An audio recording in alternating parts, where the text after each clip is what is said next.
What's good, YouTube? This is Mr. Purple Zero back with another video.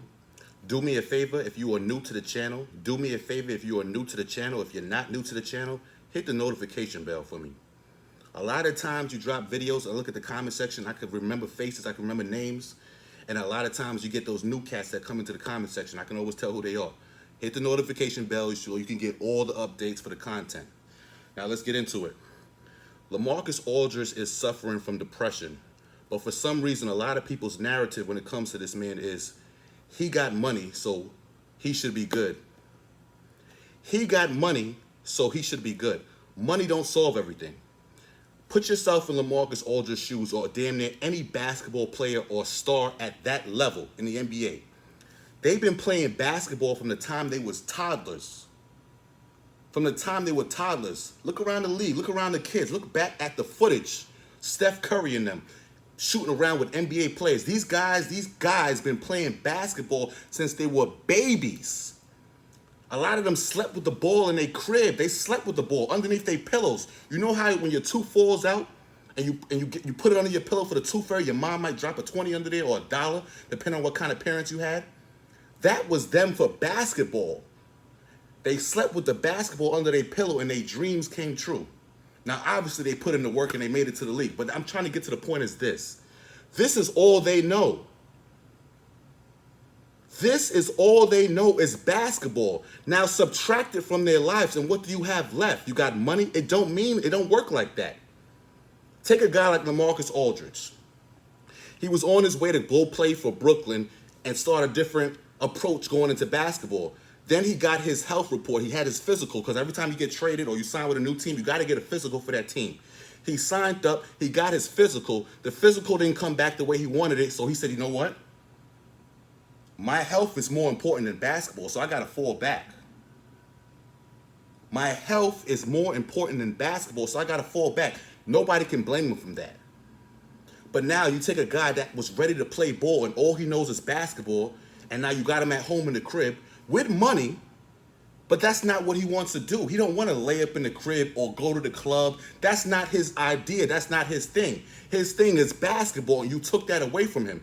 That's why I got to give props to a certain guy, a certain individual. I'm going to give you time to try to name him, to think who I'm talking about. This individual is one of the most mentally tough individuals I've ever seen in the NBA. One of the most mentally tough players ever coming up, at least for my era. I'm going to give you time to write it down. Put it in the comment section if you already knew who he was and who I'm talking about. Derrick Rose. Let me tell you something about Derrick Rose.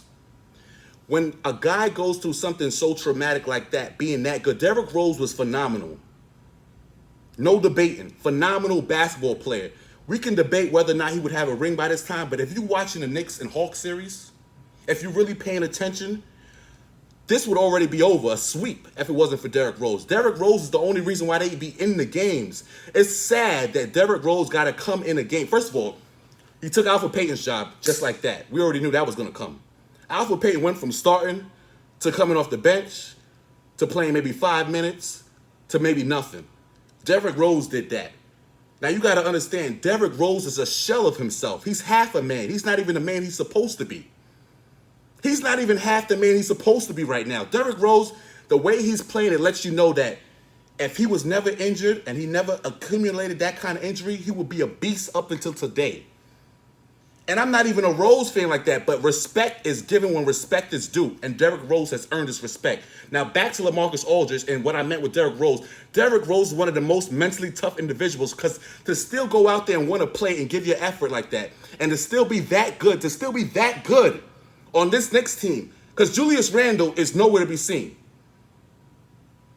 For a lefty and all these jump shots he's taking, he's breaking up the whole damn court. He went from dominating every game throughout the season to being a no-show in this playoff series. Derrick Rose is that guy for the Knicks right now. If he don't go, they don't even have a chance. But what I'm saying is, a guy like Rose and those injuries that he occurred in those earlier career, he could have fell back and been out the league and been a depressed mess. I'm not even saying that he wasn't depressed, but he could have been out the league and said, you know what? I'm done with basketball because I'm not even myself. I'm not me. So I got to give Derrick Rose hella credit, hella props, because to be in the league up until now, after suffering what he's suffering, to still want to go out there and play hard, Kudos to him. But with Lamarcus Aldridge, you got to understand, all these NBA players, from the time they were babies, all they know is basketball. Now you subtract that away due to health concerns. Not basketball concerns, because he was going to be able to play for the Nets. But due to health concerns, they had to pull him. Well, he pulled himself off the court. So what can he do going further? People say coaching, get into coaching, be an assistant coach. Yeah, that's cool or something. You know, you could go the TNT route, the NBA TV route. He's got to get an analyst job. He's got to get an analyst job. Look around the league. After these players retire, do you think they just fall off, go to bed, and go to sleep? Ride off into the sunset and just take vacations every day? No. They get analyst jobs. Fox Sports 1, TNT, NBA TV, broadcasting. The jobs are there for them, for the NBA players. So you have to stay active basketball-wise. If you can't play it, coach some little kids. You know, help out with the Spurs, help out with the Blazers, if anything, because that's where his career was, with the Blazers. Portland needs to go look out for Lamarcus and add him on to somewhere. Make him work with some guys in the low post. Lamarcus Aldridge is a skilled basketball player. From the old school era, back to the basket. Of course, he's known for his mid-range jump shots, but he can post you up. He can post you up plain and simple. And that's what I like about Aldridge, too, and a lot of the old school bigs. I'm watching these playoffs, and it's a little disturbing to me with these big men. Some like Drummond, it's hard for me to watch him. To be that tall and be missing layups, it's hard for me to watch Andre Drummond. But I miss old school, even Jaren Jackson. He was hitting a lot of threes yesterday. He was hitting threes, but I don't like it. I miss big men getting down to the paint, getting down to the low post, a la Jokic, a la Embiid. Where are these back to the basket players? I can't stand these big men taking threes. And I don't even care if they make them. Because now everybody want to be Dirk. You're not Dirk. You're not as skilled as Dirk. Still put his back to the basket. As much as jump shots he took, he still will post your ass up. He still had the one-legger that everybody wants to do. Get back to the basics. Get back to the basics. But back to Lamarcus Aldridge, I hope he can get over this depression. I hope he could get a job.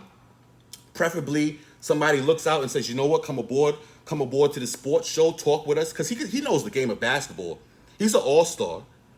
So he needs to stay in that field of basketball. But I can understand his depression. I can understand that. You've been doing something all your life and it gets snatched away, not by choice. That's the difference. If he chose to retire and he was depressed, I'd be like, shut your ass up and go do something. But he didn't choose to retire. He wanted to rock out with the Brooklyn Nets and play a little basketball and then maybe retire. So I understand it.